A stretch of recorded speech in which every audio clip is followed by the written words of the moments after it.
ਤੋਂ ਹੈ श्रीनगर के डल लेक के विच दस्से कि भयानक अग लगी है। कई हाउस बोट सड़ के सुआह हो गई ने। हादसे के विच 3 विदेशी सैलानियों की मौत हुई है। तो यह मनभागी खबर है।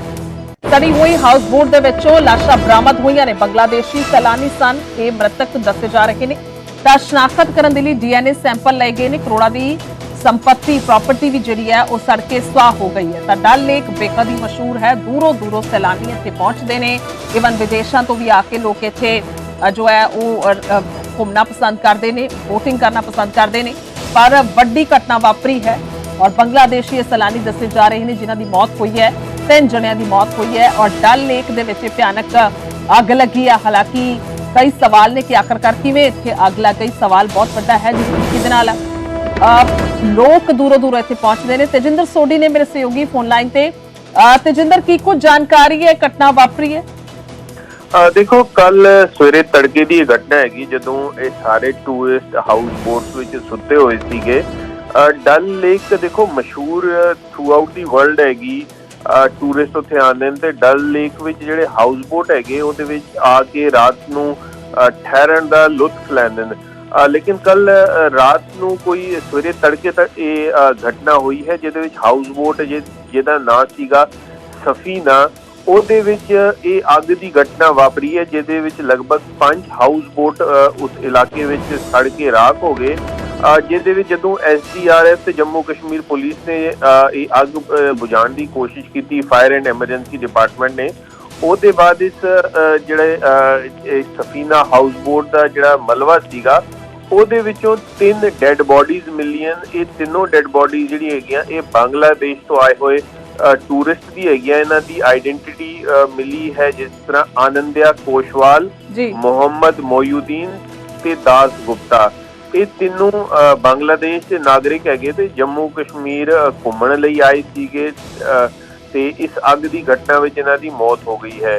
जम्मू कश्मीर पुलिस ने एक केस दर्ज कर दिता है इस पूरी घटना ते इन्वेस्टिगेशन भी शुरू हो गई है। लोकल जिहड़ी अथॉरिटीज़ हैगी उन्हां दा ये दसना है कि इन्हां ने जांच करके ही वो किसी निष्कर्ष से पहुंचणगे कि अग की घटना क्यों वापरी है। लेकिन जिहड़ी इनिशियल इन्वेस्टिगेशन है वो ये दस रही है कि जदों ये सारे टूरिस्ट सारे लोग सुते होए सीगे किसी इलैक्ट्रॉनिक गैजेट दे विच माल फंक्शनिंग दे करके किसी हीटिंग इक्विपमेंट दे विच माल फंक्शनिंग दे करके सारी अग जिहड़ी है वो लगी है। क्योंकि हाउस बोट जिहड़ा है लकड़ दा बनिया होया होंदा है, ज़्यादातर देवदार दी लकड़ होंदी है, ओदी वजह नाल इन्हें एकदम अग फड़ लई ते पूरा जिहड़ा है ना सिर्फ एक हाउस बोट लेकिन 5 हाउस बोट अग दे शिकार हो गए ते नाल होर भी कुछ जिहड़े लकड़ दे स्ट्रक्चर सीगे उन्हां विच भी अग नाल डैमेज होया है। जी जी जी बहुत बहुत शुक्रिया तमाम जानकारी ਲਈ। तो तेजिंदर सिंह सोडी मेरे सहयोगी जानकारी दे रहे सी कि टैक्नीकल असी कह सकते हैं कि खराबी आई है अगर सौखी भाषा च गल करिए तो, जिस तो बाद भयानक अग लगी। आर्थिक तौर पर बहुत नुकसान होया है प्रशासन का और 3 जाना भी चलिया गई ने जो काफी बड़ा नुकसान।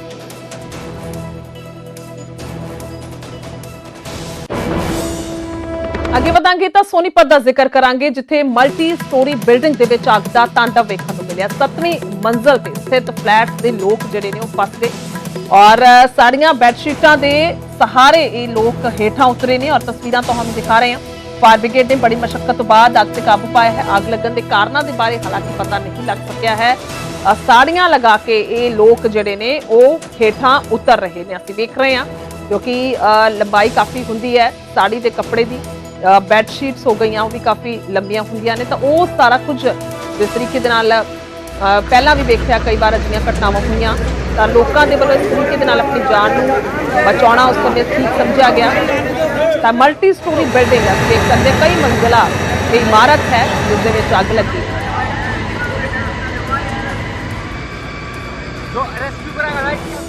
पे आग लगी थी 7वें फ्लोर पे। 3 लोग हमने वहाँ से रेस्क्यू करे हैं। तीनों बिल्कुल सही हैं। एक प्रेग्नेंट लेडी थी, एक बच्ची थी और एक उनके हस्बैंड थे। तीनों सही सलामत बाहर निकाल दिए गए हैं।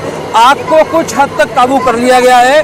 बाकी हमारी टीम यहाँ पे रेस्क्यू करने में लगी हुई है और हम पूरा कोशिश कर रहे हैं कि इस आग को बिल्कुल शांत करके और जल्दी से जितने भी और अगर ऊपर कोई लोग हैं टीम साथ में चेक भी कर रही है। इनके फ्लोर पे 3 ही लोग थे, तीनों को बाहर निकाल दिया गया। इसके C ब्लॉक में जो है एक फ्लैट में 7वीं मंजिल पर आग लगी थी और उसमें कोई एक परिवार फंसा हुआ था, उसको जो है फायर ब्रिगेड की टीम ने बचा लिया है। बच्चों को जो है सकुशल निकाल लिया गया है। लेडीज एक प्रेग्नेंट थी, उसको भी निकाल लिया गया है और किसी तरह की जो है जान की कोई नुकसान नहीं है और आग पर भी जो है काबू पा लिया गया है। नितिन अंतिल ने मेरे से होगी फोन लाइन पे। नितिन, क्या कुछ अभी तक की जानकारी, एक तो कारण क्या कुछ सामने आया है और दूसरा कोई जानी नुकसान तो नहीं हुआ? जी, मैं आपको जानकारी दे दूं, जिस तरह से सोनीपत के नेशनल हाईवे पर एपेक्स ग्रीन का यह मामला था, 7वें फ्लोर पर आग लगी थी। हालांकि आग लगने के कारणों का कोई भी पता नहीं चल पाया है, लेकिन जिस समय आग लगी तो माहौल अफरा तफरी का था, क्योंकि देर रात 12-1 बजे यह आग लगी थी। सूचना फायर ब्रिगेड को दी गई तो कहीं ना कहीं खामी भी सामने आई है। जो फायर ब्रिगेड के कर्मचारी थे वो समय रहते काबू पा लेते फ्लोर पर, लेकिन उन्होंने कहा कि आधुनिक जो यंत्र हैं उनकी कमी है और उसकी वजह से उन्हें विलंब हुआ है। लेकिन करीब रात को, जो हम कह सकते हैं अल सुबह 2 से 3 घंटे बाद 3 बजे आग पर काबू पा लिया गया। गनीमत ये रही कि उस आग में कोई जानी नुकसान नहीं हुआ। हालांकि जो फ्लैट था वो पूरा जल चुका और जितना भी सामान था वो जलकर राख हो चुका है। हम ये कह सकते हैं कि लाखों का नुकसान जरूर हुआ, लेकिन कोई जानी नुकसान इसमें नहीं हुआ है। तो आग लगने के बाद जो तुरंत बाद फायर ब्रिगेड कर्मचारी पहुंच गए थे, उसके बाद आसपास के हम ये कहें आसपास के नगर निगम के जो ग्रामीण है वो भी पहुंचे और नगर निगम के जो कर्मचारी थे वो पहुंचे और 2 से 3 घंटे करीब सब आग काबू पा लिया गया है। इसके साथ साथ जब आग लगी तो 7वें फ्लोर पे थी, तो आसपास के जो सिटी के एरिया के लोग थे वो भी डर गए थे कि कहीं आग और भयानक रूप ना ले ले। लेकिन अब फिलहाल दिन में अब जो सुबह है वो टीम जाएगी और उसके अलावा कहीं कोई आग और तो नहीं लगी थी रात को, तो उसका ही पता किया जाएगा और आग के भी असल कारणों का खुलासा हो पाएगा। जी जी, बहुत बहुत शुक्रिया नितिन तमाम जानकारी के लिए। मल्टी स्टोरी बिल्डिंग है, कई मंजिला इमारत है जिसकी 17वीं मंजिल से भयानक आग